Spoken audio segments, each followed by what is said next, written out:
Class 8 अपन कर रहे हैं बहुभुज, है ना। प्रश्न दिया हुआ है, निम्न आकृति में x का मान ज्ञात करना है। क्या ज्ञात करना है? x का मान ज्ञात करना है। ज्ञात क्या करना है? x का मान। सबसे पहले आपको देखना है कि ये आकृति कौन सी है, ये आकृति कौन सी है। तो भुजाएं गिन लें। क्या गिनेंगे? भुजाएं। भुजाएं गिनेंगे तो हमें पता चल जाएगा कि यह आकृति कौन सी है। भुजाएं गिनने से पता कैसे चलेगा? जैसे अगर इसमें 3 भुजाएं हैं तो क्या होगा? त्रिभुज होगा। अगर 4 भुजाएं हैं तो क्या होगा? चतुर्भुज होगा। अगर 5 भुजाएं हैं तो क्या होगा? पंचभुज होगा। अगर 6 भुजाएं हैं तो क्या होगा? षटभुज होगा, है ना। तो भुजाओं गिन लो, भुजाओं को गिनने से पता लग जाएगा कि ये कौन सी आकृति है। 1 2 3 4, तो 4 भुजाएं हैं। जिस आकृति में 4 भुजाएं हो उसे क्या कहते हैं अपन? चतुर्भुज कहते हैं। जिस आकृति में 4 भुजाएं हो उसे क्या कहते हैं? चतुर्भुज। तो ABCD एक चतुर्भुज है। ABCD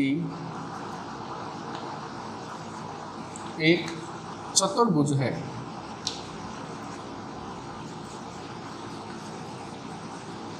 ABCD क्या है? ABCD एक चतुर्भुज है।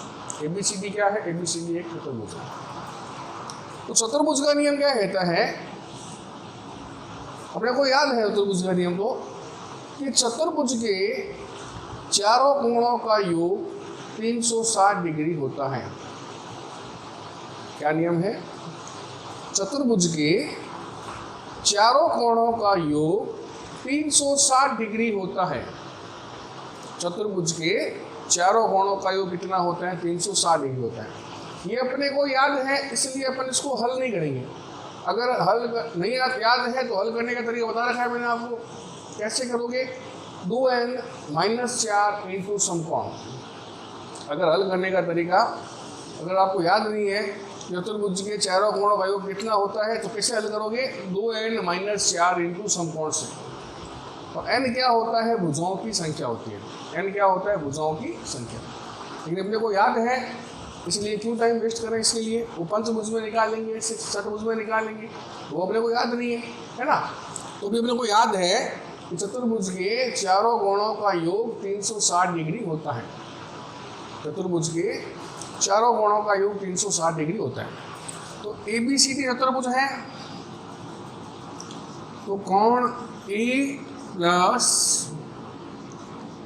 कोण B प्लस कोण C प्लस कोण D बराबर क्या होगा? बराबर 360 होगा। कोण A plus B plus C plus D बराबर क्या होगा? 360। 360 कहाँ से आया? चतुर्भुज के चारों कोणों का योग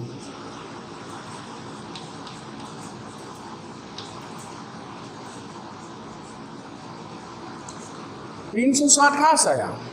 360 आया, चतुर्भुज के चारों कोणों का योग होता है, अपने को याद है। त्रिभुज के तीनों कोणों का योग 180, चतुर्भुज के चारों कोणों का योग 360, जो कि अपन छोटी क्लास शुरू करते हैं वरना, इसलिए अपने को ये याद है।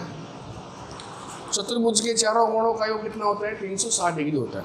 कोण A plus B plus C plus D बराबर कितना हो गया? बराबर 360 डिग्री हो गया। अब A की वैल्यू क्या है? A की वैल्यू 130 है।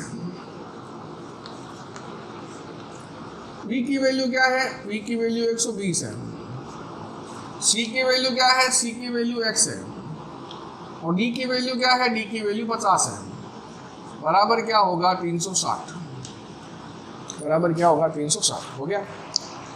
अब क्या करना है? इनको जोड़ना है। किसको जोड़ना है? 130 को, 120 को और 50 को, इनको जोड़ना है। तीनों को जोड़ लेंगे तो 130 120 कितना हो गया? ये हो गया 250। कितना हो गया 250, और 250 में क्या जोड़ेंगे 50, 250 में क्या जोड़ेंगे 50, कितना हो गया 300,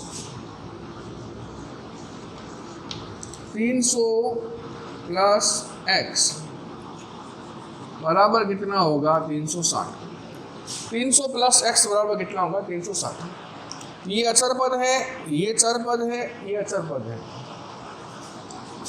ये कौन सा पद है अचर, ये कौन सा पद है चर, और ये कौन सा पद है अचर। तो हमें x का मान ज्ञात करना है, तो क्या करेंगे अचर पद को लाके अचर पद के पास बैठा देंगे। तो इसको बोलते हैं पक्षानांतरण करना। क्या बोलते हैं इसको, पक्षानांतरण करना।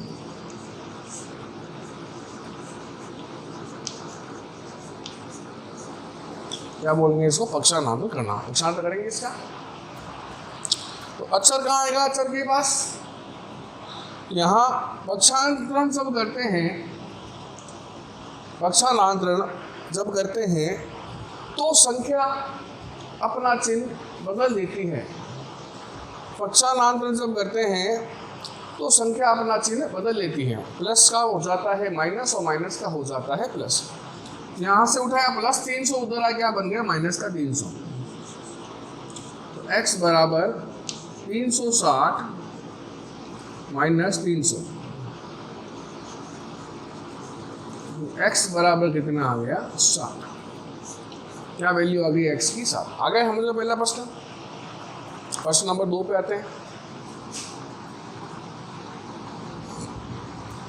कोण ए दिया, पहलाकृति कौन सी देखो, पहले आकृति कौन सी वो देखते हैं। भुजाएं गिन लो, 1 2 3 4, फिर से 4 भुजाएं हैं, फिर से कितनी भुजाएं हैं 4।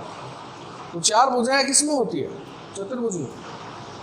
जिसमें 4 भुजाएं हो उसे कहते हैं चतुर्भुज। चतुर्भुज में क्या होती है, 4 भुजाएं होती है, चतुर्भुज है। x का मान ज्ञात करना है x d पे, लेकिन इसमें क्या दिक्कत है, देखो इसमें a का बहिष्कोण दिया है लेकिन अंतःकोण नहीं दिया हुआ। बहिष्कोण क्या होता है, जो आकृति के बाहर की ओर बनता है, जो आकृति के बाहर की ओर बनता है वह क्या होता है, बहिष्कोण होता है। जो आकृति के बाहर की ओर बनता है वो क्या होता है, वो बहिष्कोण होता है, और जो आकृति के अंदर की ओर बनता है वो अंतःकोण होता है। जो आकृति के बाहर की ओर होता है वह बहिष्कोण, और जो अंदर की ओर होता है वो क्या होता है, अंतःकोण। तो यहाँ ये जो है 90 डिग्री दिया हुआ है, ये आकृति के बाहर बहिष्कोण दिया हुआ है। तो पहले अपने को इसका अंतःकोण का मान ज्ञात करना पड़ेगा। क्या करना पड़ेगा, पहले इसके अंतःकोण का मान ज्ञात करना पड़ेगा। कौन सा मान दिया हुआ है, ये बहिष्कोण का मान। कौन सा मान दिया हुआ है, बहिष्कोण का मान दिया हुआ है। तो ये देखो BE, पहले लो BE एक सरल रेखा है।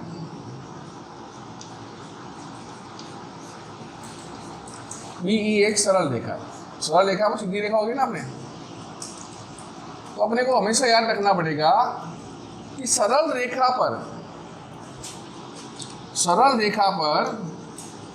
हमेशा 180 डिग्री का कोण बनता है।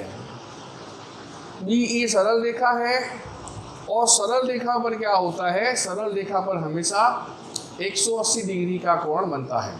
सरल रेखा पर क्या होता है, सरल रेखा पर हमेशा 180 डिग्री कोण बनता है। अब क्यों बनता है वो देखो, जैसे अपने देखते हैं D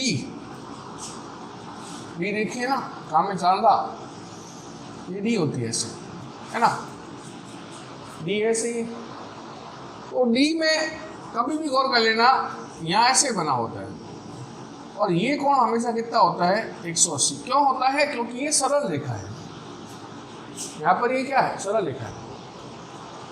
सर अब यहाँ बनाओ चाहे यहाँ बनाओ और चाहे यहाँ बनाओ, कहीं पर बना लो, कोण कितना बनेगा, 180 ही बनेगा, क्योंकि सरल रेखा पर हमेशा कितना बनता है, 180 डिग्री बनता है। सरल रेखा पर हमेशा कितना बनता है, 180 डिग्री बनता है। ओके, तो ये सरल रेखा है, ये पूरा कितना बनेगा 180 डिग्री बनेगा। कितना बनेगा 180 डिग्री। तो इसमें दो कोण हैं, कौन कौन से, DAE, DAB, DAE और DAB। कोण DAE प्लस DAB बराबर कितना होगा 180। अब ये सरल रेखा का कोण बनता है, सरल रेखा का जो कोण बनता है वो कौन से नियम से बनता है, वो नियम याद कर लो। तो सरल रेखा पर 180 बनता है ना, तो वो बनता है रैखिक कोण युग्म से। रैखिक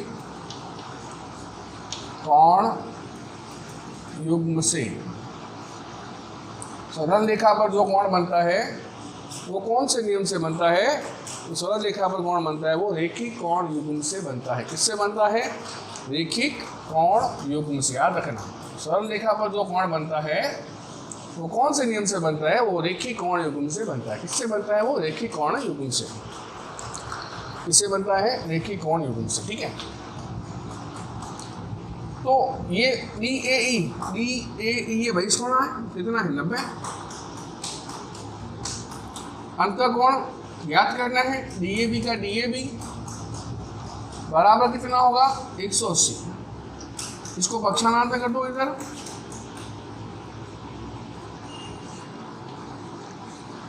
पक्षांतर करने पर प्लस का 90 उधर जाएगा, किसका बन जाएगा माइनस का 90। तो DAB बराबर क्या हो गया 180 माइनस 90। 180 में 90 घटा दो, कितना आ गया 90। तो अंतःकोण का मान कितना आ गया 90। तो बहिष्कोण का मान कितना था 90, अंतःकोण भी कितना है 90, क्योंकि सरल रेखा है और सरल रेखा पर हमेशा कितना बनता है 180 डिग्री कोण बनता है। सरल रेखा है, हमेशा कितना बनेगा 180 डिग्री कोण बनेगा। ओके, अब लेते हैं चतुर्भुज को। चतुर्भुज ABCD में, चतुर्भुज ABCD में, चतुर्भुज के चारों कोणों का योग कितना होता है, चतुर्भुज के चारों कोणों का योग कितना होता है 360 डिग्री होता है। चतुर्भुज के चारों कोणों का योग कितना होता है, चतुर्भुज के चारों कोणों का योग 360 डिग्री होता है। तो कोण A प्लस कोण B प्लस कोण C प्लस कोण D बराबर कितना होगा 360। चतुर्भुज के चारों कोणों का योग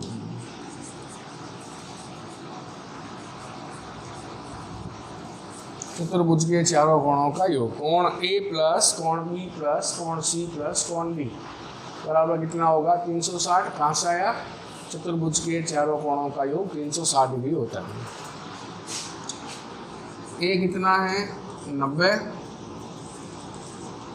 B कितना है 60, C कितना है 70, D कितना है X बराबर कितना होगा 360। A 90 है, B 60 है, C 70 है, D X है बराबर कितना होगा 360। अब इन तीनों को जोड़ लेंगे,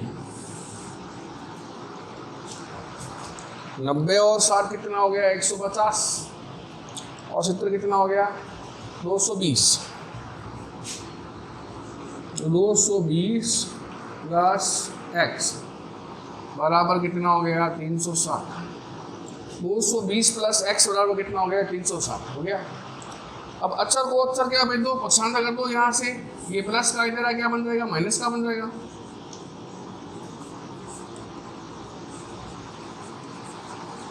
पक्षांतर करने प्लस उधर क्या बन जाएगा माइनस। x बराबर क्या हो गया 360 माइनस 220। तो 360 में कितना घटाएंगे 220 घटाएंगे, कितना बचेगा 140। x का मान कितना आ गया 140। ठीक है, आगे हम दोनों प्रश्न लिए तो ऐसा उदाहरण है प्रश्न किताब में, अगर तो उसको देखो हल करो। आज के लिए इतना ही, बाकी कल करेंगे। धन्यवाद।